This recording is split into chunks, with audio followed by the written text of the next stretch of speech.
So Rob, this is now video 2, and this is the motorway section, and this is a really important video for you to watch maybe more than once. So we need to be decisive as we get onto a motorway, same as a dual carriageway, slip road. We need a full lifesaver, that's a head turn, and there you are, going past the lorry and the lorry wheels, barely though, that's not too bad.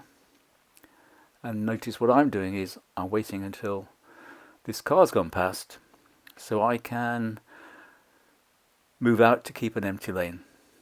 It's all about timing. So we accelerate nicely to 70 miles an hour, that's good. So the highway code says we are now overtaking because I'm going faster, you're going faster than this white car and faster than the lorry, faster than this van. So we are involved in an overtake, and that means we don't need to return to the inmost lane until it's safe to do so. So here's the empty lane, keeping away from these lorries. And you'll notice that on this motorway there's another lane, a fourth lane if you like, so that if anybody wants to break the law, and many people do, then they can whiz past without me or you preventing them from doing so. Now here's an interesting situation. Look, here's a lorry, and we have to balance the judgment here. So with that car coming, I just made the decision to get past it as quickly as I could, but couldn't quite engineer an empty lane.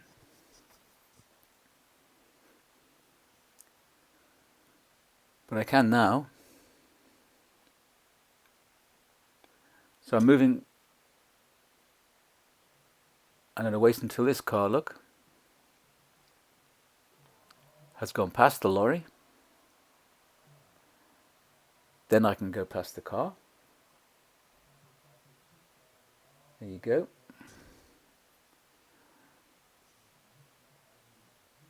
But I'm not moving into the inner lane because I want to overtake the coach. And coaches, for me, are as bad as lorries for tyre bursts. So, without inconveniencing anybody behind me, I can stay in this lane. Keep an empty lane between me, lorries, HGV, any vehicle with a trailer, anything that's going to potentially be a hazard if there's a tyre burst. And you can just see how much safer it looks to be away from the lorry. And there you are, you're out in the outside lane, that's really good.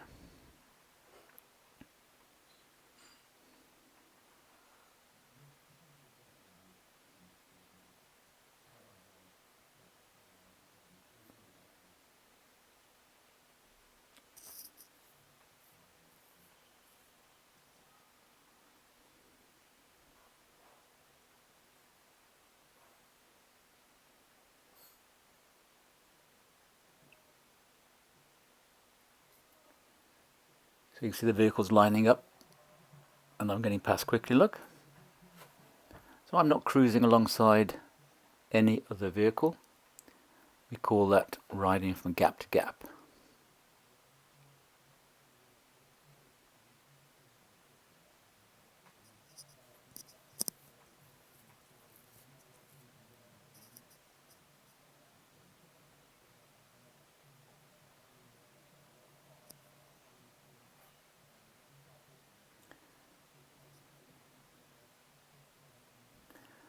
Then I move out to keep the empty lane. Again, it's just about timing.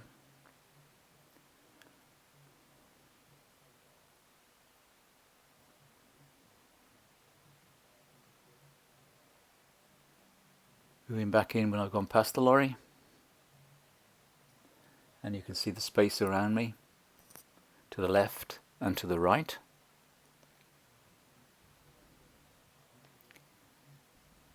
No danger when there's nothing on the left or right or behind me or in front of me. Here's a slip road. Keep away from the slip road. That car's gone past that car, so I can more safely go past it when the timing is right. It's starting to rain now, so that's going to affect the vision. Pitter patter on the screen.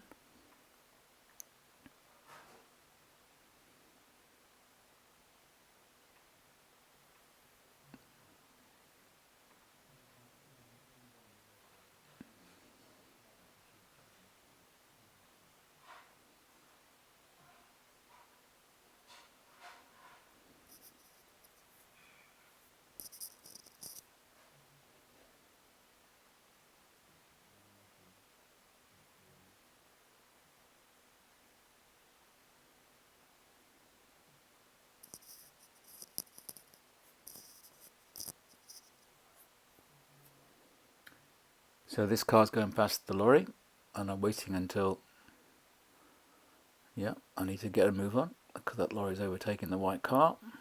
It's all about timing.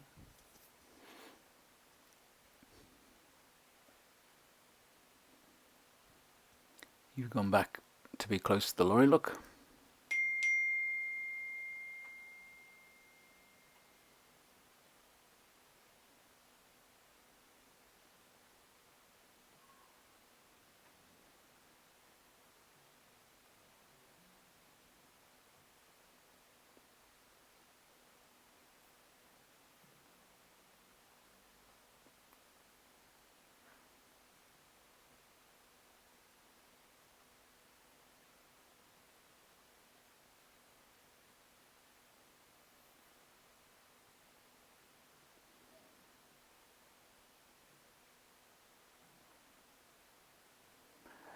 I was very pleased that you came across to the inside lane early.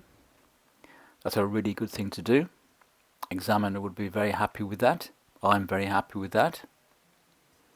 No point trying to get past these lorries and then cut in to the left to come off.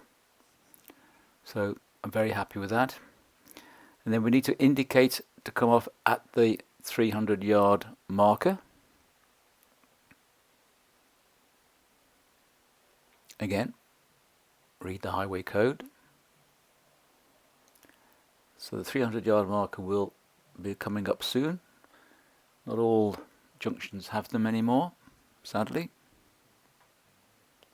Sound batch 1 does. There's the 300-yard marker, and you're only a very short distance past it before you indicate it. That was really good.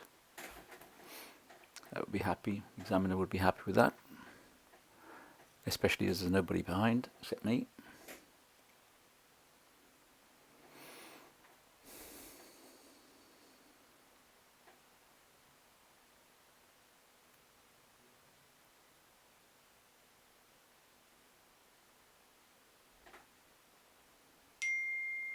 Turning left.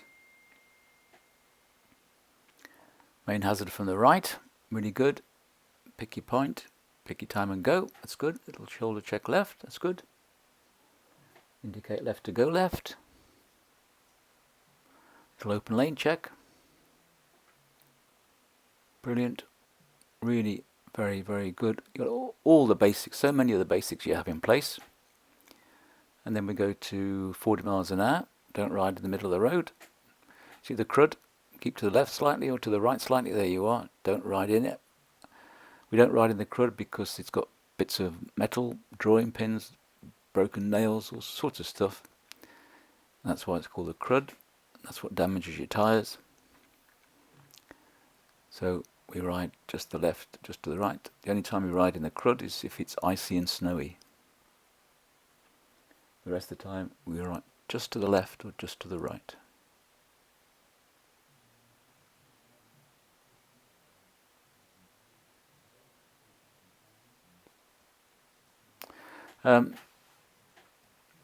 This second video is just under 16 minutes, and it takes us up the motorway, but it also takes us to our first stop.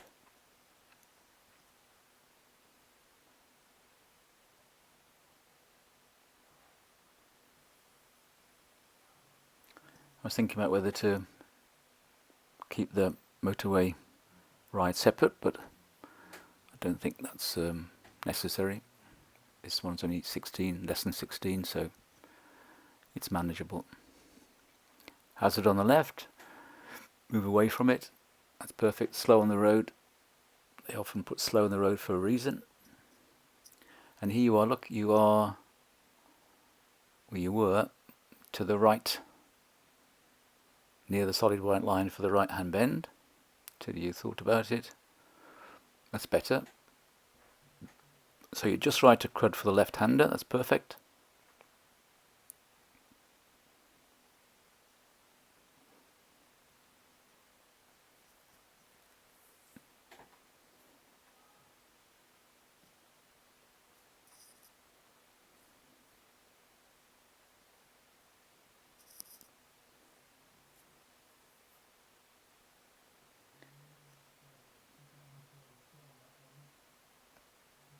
Keep out the crud, go across it, that's it.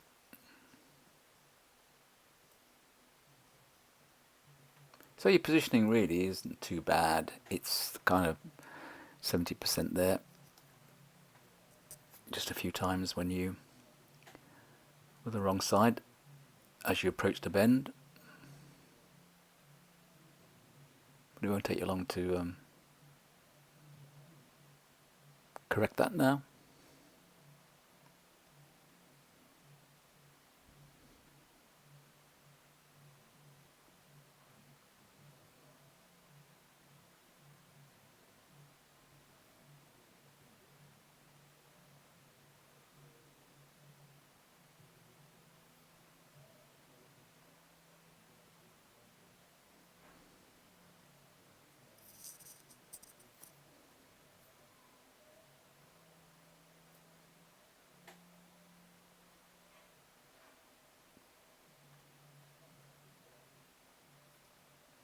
The roundabout, always the main hazard from the right, and you checked it, that's really well done.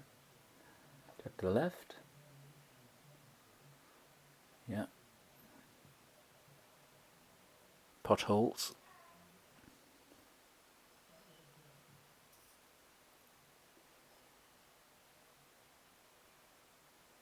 keep away from garages. Junction on the left.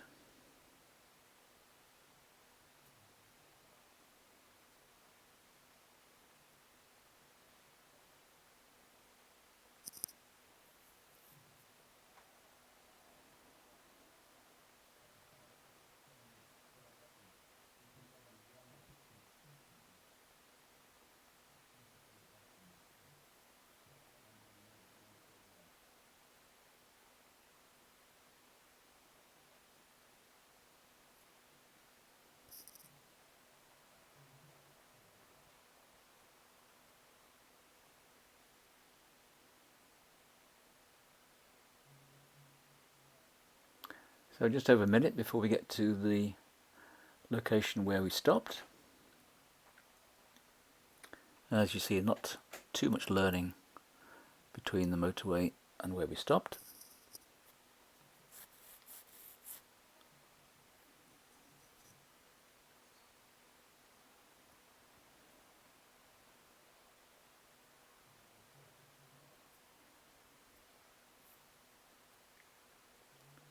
Much better when you're further back from the van, isn't it? Think of your escape route. Escape route here could be the pavement.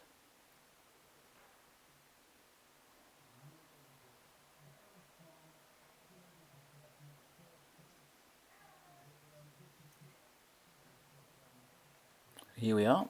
You see where we stopped and had a chat. So this is then the end of the second video.